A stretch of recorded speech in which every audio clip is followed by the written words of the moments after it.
Olá, boa tarde. Veja os destaques de hoje do portal da Assembleia. O novo Procurador-Geral de Justiça do Maranhão, doutor Eduardo Jorge Rio e Nicolau, se reúne com o presidente da Assembleia Legislativa do Maranhão. O governador Flávio Dino fala sobre as novas ações de combate à Covid-19 em entrevista coletiva.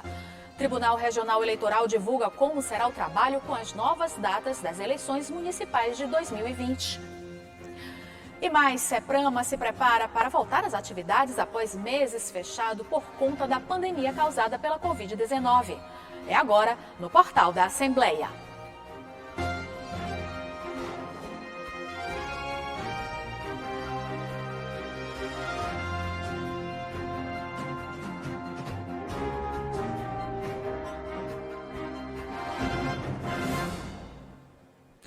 O presidente da Assembleia Legislativa do Maranhão, deputado Otelino Neto, recebeu o novo Procurador-Geral de Justiça do Estado, doutor Eduardo Jorge Rio e Nicolau, em uma reunião que contou com a presença de outros deputados estaduais. O novo procurador afirmou que dará continuidade ao trabalho conjunto entre Ministério Público e Assembleia Legislativa. O presidente da Assembleia Legislativa do Maranhão, deputado estadual Otelino Neto, recebeu a visita de cortesia do novo Procurador-Geral de Justiça do Maranhão, doutor Eduardo Jorge Rio e Nicolau, empossado em junho para comandar a instituição no biênio 2020-2022. É razão de alegria receber o doutor Eduardo Nicolau, que recentemente tomou posse como Procurador-Geral de Justiça do Estado do Maranhão. Essa relação de harmonia e, ao mesmo tempo, respeitosa entre o Poder Legislativo e o Ministério Público, incluindo também os outros poderes e órgãos constitucionais, é muito importante para o Maranhão. Quem ganha com esse diálogo permanente, esse diálogo aberto, inclusive estabelecido pela nossa Constituição Federal e repetido na nossa Constituição Estadual, que estabelece a harmonia e a independência, é a sociedade. Por isso, com esse diálogo, cada um cumprindo com seu papel constitucional, nós vamos fazendo com que o Maranhão sirva de exemplo para o Brasil. E desejo ao doutor Eduardo, que inicia esta importante missão, êxito na condução do Ministério Público como instituição fundamental na defesa dos interesses da sociedade. O novo Procurador-Geral de Justiça destacou que o Ministério Público Estadual vai continuar atuando como uma instituição parceira da Assembleia Legislativa em prol da população maranhense. A vontade do Ministério Público, que sempre foi e sempre será, é de andar em parceria com a Assembleia Legislativa. Conhecendo o doutor Otelino como eu conheço, sei da disposição dele, da disponibilidade de gostar do povo e gostar do Maranhão, nada mais fácil para mim do que esse entendimento com o deputado Otelino. Os deputados estaduais, doutor Iglesio Moisés e professor Marco Aurélio, também prestigiaram a visita do novo procurador e destacaram a importância da relação harmoniosa do Legislativo com o Ministério Público do Estado. Uma relação harmoniosa com o Ministério Público Estadual sempre é proveitosa, porque tanto o Poder Legislativo quanto o Ministério Público acabam exercendo fiscalização sobre os recursos aplicados pelo Executivo, isso claramente em benefício da população. Então, é uma oportunidade interessante de aprofundar esse relacionamento em prol das boas causas do Maranhão. Respeitamos totalmente o trabalho do Ministério Público, sabemos da sua importância e tanto é que a Assembleia sempre tem priorizado as matérias que dizem respeito, são de interesse do Ministério Público, porque sabemos que ajudam diretamente a população. Esse gesto sinaliza uma continuidade nessa boa relação e da parte do presidente Otelino e de todos os parlamentares haverá essa recíproca. Além dos parlamentares, participaram da reunião o diretor-geral da mesa diretora da Alema, Braulio Martins, e o promotor de justiça, Carlos Henrique Rodrigues. O presidente da República sancionou a lei que torna obrigatório o uso de máscaras de proteção individual artesanais ou industriais em espaços públicos e privados. A obrigatoriedade do uso da proteção facial engloba vias públicas e transportes públicos coletivos, bem como em táxis e carros de aplicativos. O não uso do equipamento de proteção individual vai acarretar multa estabelecida pelos estados ou municípios. Os órgãos e entidades públicos e privados deverão adotar medidas de higienização em locais de circulação de pessoas e no interior de veículos, disponibilizando produtos como o álcool em gel. O texto prevê ainda que pessoas com transtorno do espectro autista, com deficiência intelectual ou quaisquer outras deficiências que impeçam de fazer o uso adequado de máscaras de proteção facial estarão dispensadas da obrigação do uso, assim como crianças com menos de 3 anos. Para isso, eles devem ter declaração médica que poderá ser obtida por meio digital. E o governador Flávio Dino realizou mais uma entrevista coletiva e destacou as mais recentes estratégias de combate ao novo coronavírus, entre elas o aumento do número de testes para a Covid-19 na população, a importância do cumprimento das regras de medidas sanitárias e a retomada das atividades educacionais no Maranhão. Logo no início do seu pronunciamento, o governador Flávio Dino falou que o Maranhão vai seguir ampliando o número de testes na população. Provavelmente teremos uma ampliação de testagem. Nós temos semana a semana mais testes. A cada semana nós mostramos a evolução dos testes e hoje vou mostrar novamente. Porém, nós tivemos agora uma definição nacional de repasse de recursos. Flávio Dino também falou sobre a importância do cumprimento das regras sanitárias e citou a situação do estado do Rio de Janeiro.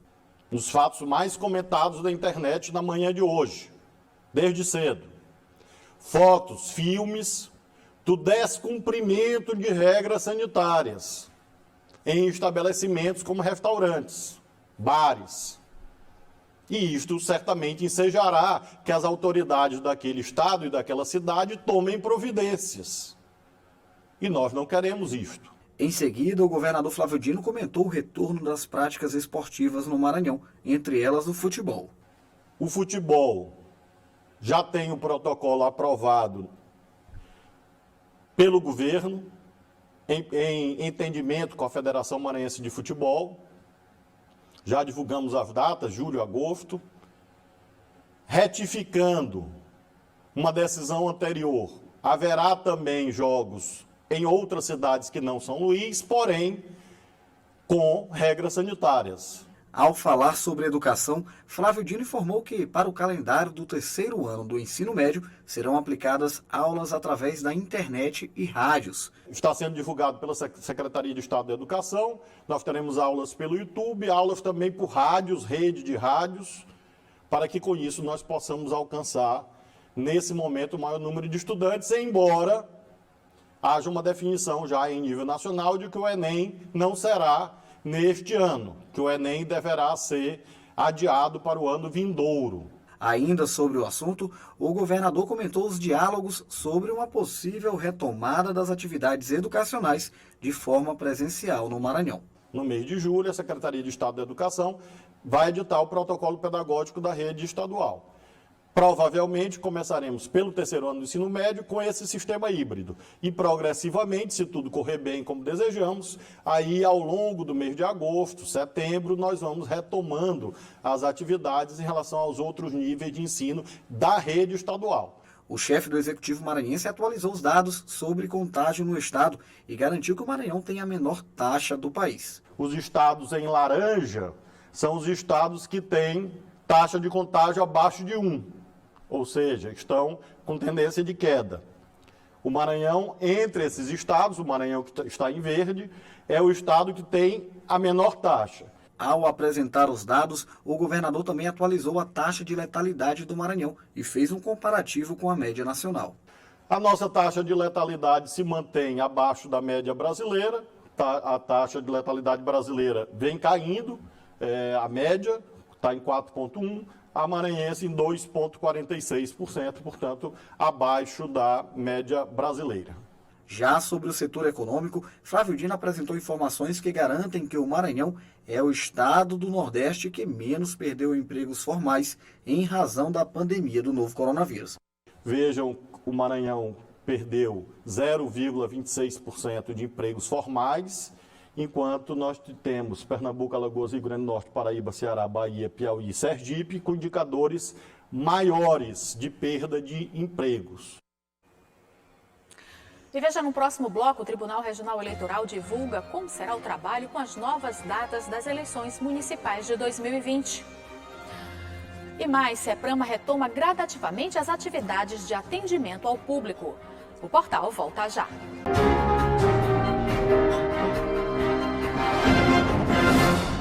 O adiamento das eleições de 2020 devido à pandemia do novo coronavírus foi aprovado pela Câmara Federal e o Tribunal Regional Eleitoral divulgou como serão os trabalhos com as novas datas das eleições municipais, marcadas para o final do segundo semestre.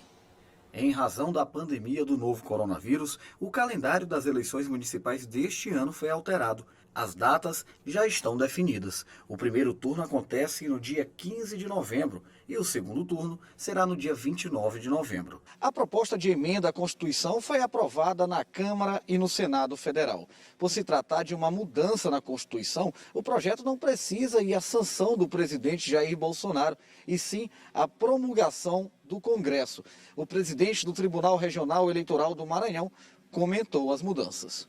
Já iniciamos as tratativas com relação a isso, já editamos uma portaria determinando já o retorno dos trabalhos presenciais a partir de 13 de julho, aqui na Secretaria do Tribunal, do TRE, e a partir de 20 de junho todas as zonas eleitorais estarão com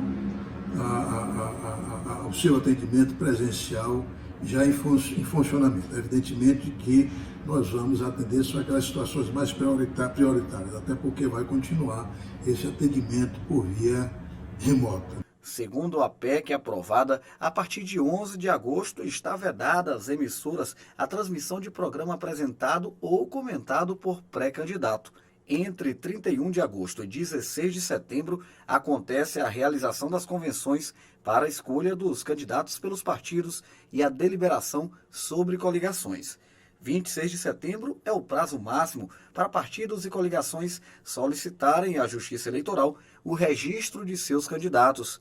No dia 27 de outubro, os partidos políticos, as coligações e os candidatos obrigatoriamente deverão divulgar o relatório discriminando as transferências do fundo partidário e do Fundo Especial de Financiamento de Campanha, os recursos em dinheiro e os estimáveis em dinheiro recebidos, bem como os gastos realizados.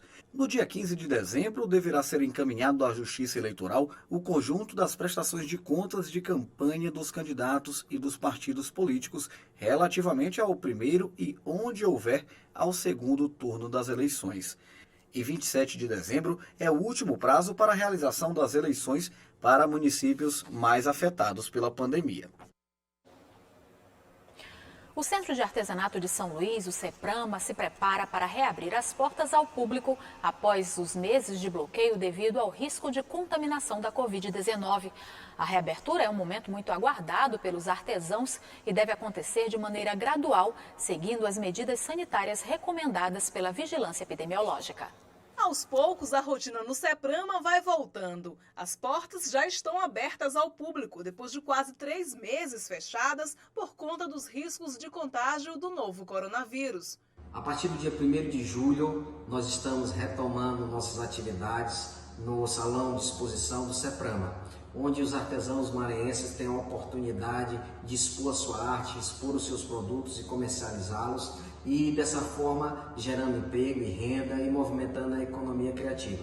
Você é nosso convidado para conferir toda a arte do artesanato maranhense de segunda a sábado, das 9 às 13 horas. Os artesãos sentiram o impacto financeiro provocado pela pandemia, mas agora, com a volta do atendimento, estão arrumando a casa, limpando os objetos para receberem os visitantes. A população, possa estar tranquilamente vindo, porque aqui está tudo sendo higienizado, nós estamos limpando, e estamos preparados para receber esse público que vem acompanhando o momento que nós estamos vivendo, e nós estamos aqui com a capacidade de atender e se adaptando a esse momento que nós estamos trabalhando dentro da administração do governo. Então isso para nós é muito importante. E é claro, para evitar os riscos da contaminação pelo novo coronavírus, agora para entrar no Seprama tem que ser assim, passar o álcool em gel, verificar a temperatura logo na recepção, que é isso que ela vai fazer agora. 33,4. 33.4, estou liberada e, claro, não esquecer o uso obrigatório da máscara. Foi o que fez Rômulo. Veio visitar o centro de artesanato com todos os cuidados de higiene recomendados pelo Ministério da Saúde. O uso de máscara, já vi que o pessoal aqui está com álcool em gel, os estandes, então está tudo muito bem protegido. Por enquanto, o CEPRAMA vai funcionar somente das 9 da manhã à 1 da tarde, de segunda a sábado. Mas já é o recomeço para o setor do artesanato, um dos mais importantes para o turismo maranhense. Apesar de ser alta temporada, não estamos abrindo aos domingos, uma questão de demanda. Mas com toda a atenção no atendimento, a orientação nos turistas, a orientação aos permissionários, aos artesãos também. E o Portal da Assembleia fica por aqui. Para rever as reportagens de hoje, acesse o site al.ma.leg.br/tv. Para você, uma ótima tarde. A gente volta a se encontrar na segunda-feira. Até lá!